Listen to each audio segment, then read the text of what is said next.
Israeli airstrikes are still being reported across Beirut, and Lebanese health ministry says at least 6 people have been killed and 7 injured in an Israeli attack on a health center in the central suburb of Bechora. It is a war crime to target health workers, is what people feel at this point. Absolutely. This is, Hezbollah has also said that its fighters were engaged in, countering Israeli forces inside Lebanon on Wednesday as well, reporting ground clashes for the first time since Israel began its ground advance as well. So, Radhika, it's certainly seeming like it's going to be a full-scale war as far as West Asia is concerned. Let's go across live to Mohammad Ghazali, who tracks foreign affairs for us. So, Ghazali, parallel developments taking place, but importantly, the US president has said that the US will not back a possible or potential attack on the Tehran nuclear facilities, and that could potentially, lead to a full-blown all-out war.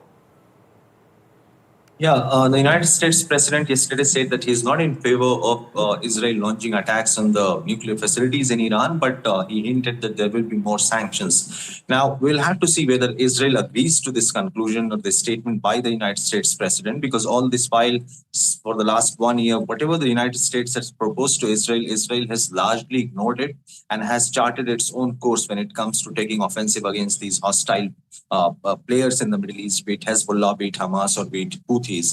But continuous attacks inside Israel and Israel launching counter strikes in Lebanon continues. Yesterday, Israel also lost around 8 soldiers in a ground combat with Hezbollah inside Lebanon. Yesterday night, late night development suggests that perhaps multiple drones were launched towards Israel and explosions were also heard as per the Israeli media. But Israeli media also suggested that IDF managed to intercept these drones, which were perhaps launched from Yemen. So, as you rightly pointed out, it is all moving towards a full-blown war with Iran and its proxies, which are also attacking into Israel through drones and other aerial mechanisms, or all the projectiles which have been launched towards Israel. It is also being awaited that how Israel will retaliate to Iran, whether it will be aerial precision strikes or there will be assassination attempts, as Israel has taken out other hostile players like Ismail Haniyeh of Hamas, then Hassan Nasrallah in Lebanon, who was of Hezbollah's Secretary General.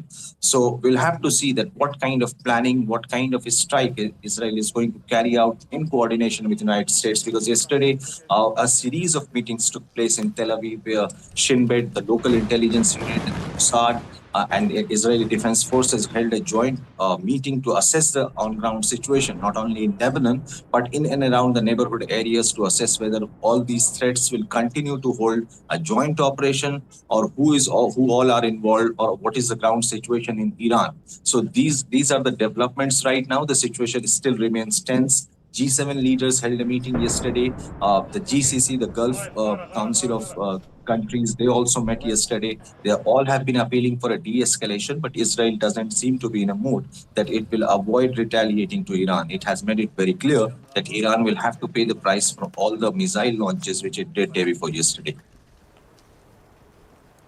All right. Thank you, Ghazali, for getting us all those significant details as far as this attack is concerned. Certainly, West Asia is on the boil. Vedan situation tense there.